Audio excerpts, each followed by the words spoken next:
Hi hello ನಮಸ್ತೆ ನಾನು ನಿಮ್ಮ ಪ್ರೀತಿಯ Vaishnavi welcome to Banasiri channel. ನಾನಿವತ್ತು ತುಂಬ ಸಿಂಪಲ್ಲಾಗಿ ಬೇಸನ್ ಲಡ್ಡುನ ಹೇಗೆ ಮಾಡೋದು ಅಂತ ಹೇಳ್ಕೊಡ್ತೀನಿ. ಇದು ಅಂಗಡಿಯಲ್ಲಿ ಸಿಗೋದಕ್ಕಿಂತ ತುಂಬ ಟೇಸ್ಟಿಯಾಗಿ ಹಾಗೆ ರುಚಿಯಾಗಿ ಶುಚಿಯಾಗಿ ಹೆಲ್ದಿಯಾಗಿ ಹೇಗೆ ಮಾಡೋದು ಅಂತ ನೋಡ್ಕೊಂಬರೋಣ. ನಾನಿವಾಗ 1 kg ಆಗುವಷ್ಟು ಬೇಸನ್ ಹಿಟ್ಟಿನಿಂದ ಇವಾಗ ನಾನು ಲಡ್ಡುಗಳನ್ನು ಮಾಡ್ತಾಯಿದ್ದೀನಿ. ಇದಕ್ಕೆ ಒಂದು ಅರ್ಧ kg ಆಗುವಷ್ಟು ತುಪ್ಪನ ತಗೋತಾ ಇದ್ದೀನಿ. ಡಾಲ್ಡಾ ಅಥವಾ ಬೇರೆ ಏನೂ ಹಾಕೋ ಅವಶ್ಯಕತೆ ಇಲ್ಲ. ನಾನಿವಾಗ ಒಂದು ದೊಡ್ಡ ಪಾತ್ರೆಯಲ್ಲಿ ಒಂದು ಅರ್ಧ kg ಆಗೋಷ್ಟು ತುಪ್ಪನ ಹಾಕಿ ಬಿಸಿ ಮಾಡ್ಕೊತಾ ಇದ್ದೀನಿ. ಬಿಸಿ ಆದಮೇಲೆ ಇದಕ್ಕೆ ಸ್ವಲ್ಪನೇ ಬೇಸನ್ ಹಿಟ್ಟನ್ನು ಹಾಕ್ಕೊಂಡು ಮಿಕ್ಸ್ ಮಾಡ್ಕೊಳ್ಳೋಣ. ತಳ ದಪ್ಪ ಇರುವಂತಹ ಪಾತ್ರೆನೇ ತೊಗೊಳ್ಳಿ. ಯಾವುದೇ ಪಾತ್ರೆ ತೊಗೊಂಡ್ರು ಸ್ವಲ್ಪ ದಪ್ಪ ತಳ ಇರುವಂಥದ್ದನ್ನೇ ತೊಗೊಳ್ಳಿ, ಯಾಕಂದರೆ ಇದು ಸೀದು ಹೋಗಬಾರ್ದು. ಅದಕ್ಕೋಸ್ಕರ ಲೋ ಫ್ಲೇಮಲ್ಲೇ ಇರಲಿ, ಹೈ ಫ್ಲೇಮಲ್ಲಿ ಯಾವತ್ತೂ ಇಟ್ಕೋಬೇಡಿ. ಇದನ್ನು ಫುಲ್ ಹುರಿಯೋವರೆಗೂ ಲೋ ಫ್ಲೇಮಲ್ಲೇ ಇರಲಿ. ನೋಡಿ ಸ್ವಲ್ಪನೇ ಹಾಕ್ಕೊಳ್ತಾ ಮಿಕ್ಸ್ ಮಾಡ್ಕೊಳ್ಳೋಣ. ಅರ್ಧ kg 1 kg ಆಗೋಷ್ಟು ಹಿಟ್ಟನ್ನು ಆರಾಮಾಗಿ ಹಿಡಿಯುತ್ತೆ ಇದು. ನೋಡಿ ಚೆನ್ನಾಗಿ ಮಿಕ್ಸ್ ಮಾಡ್ಕೊಳ್ತಾ ಏನು ನಾವು ಸೋಸಿ ಇಟ್ಕೊಂಡಿದ್ವಲ್ಲ ಬೇಸನ್ ಹಿಟ್ಟನ್ನು, ಅದನ್ನು 1 kg ಹಿಟ್ಟನ್ನು ಸ್ವಲ್ಪನೇ ಹಾಕ್ಕೊಳ್ತಾ ಮಿಕ್ಸ್ ಮಾಡ್ಕೊತಾ ಇದ್ದೀನಿ. ಇದನ್ನು ಏನಿಲ್ಲ ಅಂದರೂ ಒಂದು 10 ನಿಮಿಷನಾದರೂ ಚೆನ್ನಾಗಿ ಮಿಕ್ಸ್ ಮಾಡ್ಕೊಳ್ತಾ ಹುರ್ಕೋಬೇಕು. ಲೋ ಫ್ಲೇಮಲ್ಲೇ ಇರಲಿ. ನಾವು ಅರ್ಜೆಂಟ್ ಮಾಡಲಿಕ್ಕೆ ಹೋಗಿ ಹೈ ಫ್ಲೇಮ್ ಅಥವಾ ಮೀಡಿಯಮ್ ಫ್ಲೇಮ್ ಇಟ್ಕೊಂಡು ಬೇಗ ಆಗುತ್ತೆ ಅಂತ ಮಾಡೋಕ್ಕೆ ಹೋದರೆ ಇದು ಲಡ್ಡು ಚೆನ್ನಾಗಿ ಬರೋದಿಲ್ಲ. ಹಾಗೆ ಇದು ಟೇಸ್ಟ್ ಹೋಗಿಬಿಡುತ್ತೆ, ಯಾಕಂದರೆ ಹಿಟ್ಟು ಬೇಗ ಹೊತ್ತು ಬಿಡುತ್ತೆ. ಅದಕ್ಕೋಸ್ಕರ ಹೊತ್ತಿದ ವಾಸನೆ ಬರುತ್ತೆ. ಅದಕ್ಕೋಸ್ಕರ ಲಡ್ಡು ತಿನ್ನುವಾಗ ಎಲ್ಲ ಘಮ ಚೆನ್ನಾಗಿರೋದಿಲ್ಲ. ಹಾಗೆ ಬಾಯಲ್ಲಿ ಟೇಸ್ಟ್ ಕೂಡ ಚೇಂಜ್ ಆಗುತ್ತೆ. ಅದಕ್ಕೋಸ್ಕರ ಲೋ ಫ್ಲೇಮಲ್ಲೇ ಇಟ್ಕೊಂಡು ಕೈ ಬಿಡದಿರೋ ಹಾಗೆ ಮಿಕ್ಸ್ ಮಾಡ್ಕೊಳ್ತಾ ಚೆನ್ನಾಗಿ ಇದನ್ನು ಹುರ್ಕೊಳ್ಳೋಣ. ಅದು ಸ್ಮೆಲ್ ಘಮ ಚೇಂಜ್ ಆಗಿ ಬರೋಕ್ಕೆ ಸ್ಟಾರ್ಟ್ ಆಗುತ್ತೆ. ಆವಾಗ ನಮಗೆ ಗೊತ್ತಾಗುತ್ತೆ ಇದು ಹೇಗೆ ರೆಡಿಯಾಗಿದೆ ಅಂತ. ನೋಡಿ ಕಲರು ಸ್ವಲ್ಪ ಚೇಂಜ್ ಆಗಿದೆ. ನಾನು ಯಾವುದೇ ಥರ ಫುಡ್ ಕಲರ್ ಏನೂ ಹಾಕಿಲ್ಲ. ಅದನ್ನು ಇವಾಗ ಒಂದು ಅಗಲವಾಗಿರೋ ಪಾತ್ರೆಗೆ ಹಾಕ್ಕೊಂಡು ಆರಲಿಕ್ಕೆ ಬಿಡೋಣ.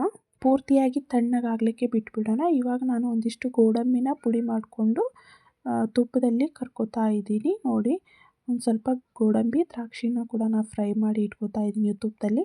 ಅದನ್ನು ಈ ಮಿಶ್ರಣಕ್ಕೆ ಸೇರಿಸ್ಕೋತಾ ಇದ್ದೀನಿ. ನಾವು ಇದನ್ನು ಈ ಥರ ಮಾಡಿ ಹಾಕೋದ್ರಿಂದ ಟೇಸ್ಟ್ ತುಂಬ ಚೆನ್ನಾಗಿರುತ್ತೆ. ಹಾಗೆ ನಾವು ಲಡ್ಡು ತಿನ್ನುವಾಗ ಆವಾಗವಾಗ ಬಾಯಲ್ಲಿ ಗೋಡಂಬಿ ದ್ರಾಕ್ಷಿ ನಾವು ಏನು ತುಪ್ಪದಲ್ಲಿ ಹುರಿದಿರ್ತೀವಲ್ವ ಅದು ಟೇಸ್ಟೇ ಚೇಂಜ್ ಆಗುತ್ತೆ. ಅದಕ್ಕೋಸ್ಕರ ಇವಾಗ ನಾನು ಒಂದು 10ರಿಂದ 15 ಏಲಕ್ಕಿನ ಕುಟ್ಟಿ ಪುಡಿ ಮಾಡಿ ಇಟ್ಕೊಂಡಿದ್ದೆ. ಅದನ್ನು ಈ ಮಿಶ್ರಣಕ್ಕೆ ಸೇರಿಸ್ಕೊಂಡು ಚೆನ್ನಾಗಿ ಮಿಕ್ಸ್ ಮಾಡ್ಕೊಳ್ಳೋಣ. ಇದು ಹಿಟ್ಟು ಫುಲ್ ಎಲ್ಲ ಆರಿರಬೇಕು, ಅಲ್ಲಿವರೆಗೂ ಇದನ್ನು ತಣ್ಣಗಾಗಕ್ಕೆ ಬಿಡೋಣ. ನಂತರ ಇದಕ್ಕೆ ನಾವು 1 kg ಆಗುವಷ್ಟು ಸಕ್ಕರೆ ಪುಡಿ ಅಥವಾ ನಾನು ಬೀಸಿ ಸಕ್ಕರೆನ ತರಿಸಿದ್ದೆ ಅಂಗಡಿಯಿಂದ. ಇದನ್ನು ಹಾಕಿದರೆ ಲಡ್ಡು ತುಂಬ ಸ್ಮೂತಾಗಿ ಬರುತ್ತೆ. ಇಲ್ಲ ಅಂದ್ರೂ ಪರವಾಗಿಲ್ಲ, ಮನೆಯಲ್ಲೇ ಸಕ್ಕರೆನ ಪುಡಿ ಮಾಡಿಕೊಂಡು ಹಾಕ್ಕೋಬೋದು. ಬಟ್ ಇದು ಟೇಸ್ಟು ಚೇಂಜ್ ಕೊಡುತ್ತೆ. ಹಾಗೆ ಇದು ತುಂಬ ಫೈನ್ ಪೌಡ್ರ್ ಇರುತ್ತೆ. ಅದಕ್ಕೋಸ್ಕರ ನಾವು ಮನೆಯಲ್ಲಿ ಸಕ್ಕರೆನ ಮಿಕ್ಸಿಗೆ ಹಾಕ್ಕೊಂಡ್ರೆ ಅಷ್ಟು ಫೈನಾಗಿ ಬರೋದಿಲ್ಲ. ನಾನಿಲ್ಲಿ ಬಿಸಿ ಸಕ್ಕರೆನ ತರಿಸಿದ್ದೆ 1 kg ಆಗೋಷ್ಟು. ಇಲ್ಲ ಅಂದರೂ ಪರವಾಗಿಲ್ಲ, ಪುಡಿ ಮಾಡ್ಕೊಂಡು ಕೂಡ ಹಾಕ್ಕೋಬೋದು. ಸ್ವಲ್ಪನೇ ಈ ಮಿಶ್ರಣಕ್ಕೆ ಹಾಕ್ಕೊಂಡು ಕೈಯಿಂದ ಚೆನ್ನಾಗಿ ಮಿಕ್ಸ್ ಮಾಡ್ಕೊಳ್ತಾ ಬರೋಣ. ಇದು ಫುಲ್ ಆರಿರಬೇಕು, ಅಂದ್ರೇ ಇದು ಕಲಸೋಕ್ಕೆ ರೆಡಿಯಾಗಿದೆ ಅಂತ ಅರ್ಥ. ನೋಡಿ 1 kg ಬೇಸನ್ಗೆ 1 kg ಆಗೋಷ್ಟು ಸಕ್ಕರೆ ಹಿಡಿಯುತ್ತೆ ಸಕ್ಕರೆ ಪುಡಿನ. ಬಟ್ ಕಡಿಮೆ ಹಾಕ್ಕೊಳ್ಳೋರು ನೋಡಿಕೊಂಡು ಹಾಕ್ಕೊಳ್ಳಿ. ನಾನಿಲ್ಲಿ ಸ್ವಲ್ಪನೇ ಹಾಕ್ಕೊಳ್ತಾ ಎಷ್ಟು ಹಿಡಿಯುತ್ತೆ ಅಂತ ನೋಡ್ಕೊಳ್ತಾ ಹಾಕ್ಕೊಳ್ಳೋಣ. ಇವಾಗ ನಾವು ಸಕ್ಕರೆ ಪುಡಿನ ಜಾಸ್ತಿ ಹಾಕಿದ್ರೂ ಕೂಡ ಇದು ಟೇಸ್ಟ್ ಚೇಂಜ್ ಆಗುತ್ತೆ.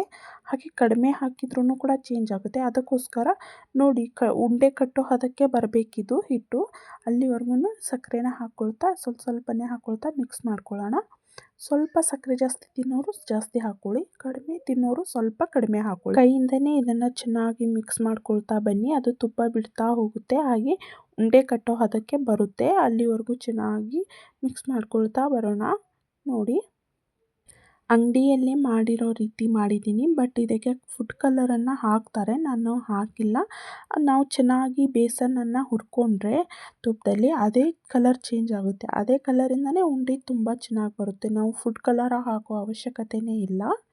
ಬಟ್ ಲೋ ಫ್ಲೇಮಲ್ಲಿ ಹೊತ್ತದೇ ಇರೋ ಥರ ನಿಧಾನವಾಗಿ ಫ್ರೈ ಮಾಡ್ಕೋಬೇಕು. ನೋಡಿ ಉಂಡೆ ಕಟ್ಟೋ ಹದಕ್ಕೆ ಬಂದಿದೆ. ಇವಾಗ ಇದನ್ನು ಸಣ್ಣ ಉಂಡೆಯಾಗಿ ಮಾಡ್ಕೊಳ್ಳೋಣ. ನಮಗೆ ಎಷ್ಟು ಸೈಜ್ ಬೇಕೋ ಅಷ್ಟು ಸೈಜಲ್ಲಿ ಉಂಡೆಗಳನ್ನು ಮಾಡಿಕೊಂಡ್ರೆ ಬೇಸನ್ ಲಡ್ಡು ರೆಡಿ. ಅಂಗಡಿಯಲ್ಲಿ ಸಿಗೋದಕ್ಕಿಂತ ತುಂಬ ಟೇಸ್ಟಿ ಹಾಗೆ ಹೆಲ್ದಿಯಾಗಿ ನಾವು ಮನೆಯಲ್ಲೇ ಮಾಡ್ಕೋಬೋದು. ಇವಾಗ ಮಕ್ಕಳು ಕೇಳಿದ ತಕ್ಷಣ ಅಂಗಡಿಯಲ್ಲಿ ಕೊಡಿಸೋದಕ್ಕಿಂತ ನಾವೇ ಮನೆಯಲ್ಲಿ ಮಾಡಿಕೊಟ್ರೆ ಹೆಲ್ದಿಯಾಗಿಯೂ ಇರುತ್ತೆ, ಹಾಗೆ ಕ್ಲೀನಾಗಿಯೂ ನಾವೇ ಚೆನ್ನಾಗಿ ಮಾಡಿಕೊಡ್ಬೋದು. ಹಾಗೆ ಅಂಗಡಿಯಲ್ಲಿ ಡಾಲ್ಡಾಯಿಂದ ಯೂಸ್ ಮಾಡಿ ಮಾಡ್ತಾರೆ, ಬಟ್ ಇದು ಫುಲ್ ಪ್ಯೂರ್ ತುಪ್ಪದಿಂದನೇ ಮಾಡಿರೋದು. ಮಕ್ಕಳಿಗೆ ನಾವು ನಮ್ಮ ಕೈಯಾರೆ ಮಾಡಿಕೊಟ್ವಿ ಅನ್ನೋ ಸ್ಯಾಟಿಸ್ಫ್ಯಾಕ್ಷನ್ ಕೂಡ ತುಂಬ ಇರುತ್ತೆ. ಹಾಗೆ ಎಲ್ಲಾದರೂ ಒಂದು 5-6 ದಿನ ಟ್ರಿಪ್ಪಿಗೆ ಅಂತ ಹೋದರೆ ಇದನ್ನು ಮಾಡಿಟ್ಕೊಂಡು ಸ್ಟೋರ್ ಮಾಡ್ಕೊಂಡು ಕೂಡ ಹೋಗ್ಬೋದು. ನಾನು ಮಾಡಿರೋಂಥ ರೆಸಿಪೀಸ್ ನಿಮಗೆ ಇಷ್ಟ ಆಗಿದ್ದರೆ ಪ್ಲೀಸ್ ನನ್ನ ಚಾನಲ್ನ ಸಬ್ಸ್ಕ್ರೈಬ್ ಮಾಡಿ, ಹಾಗೆ ಸಪೋರ್ಟ್ ಮಾಡಿ. ಈ ವಿಡಿಯೋನಾದರೂ ಇಷ್ಟ ಆಗಿದ್ದರೆ ಒಂದು ಲೈಕ್ ಕೊಡಿ. ಸಿಗೋಣ ನೆಕ್ಸ್ಟ್ ವಿಡಿಯೋದಲ್ಲಿ. Thank you for watching.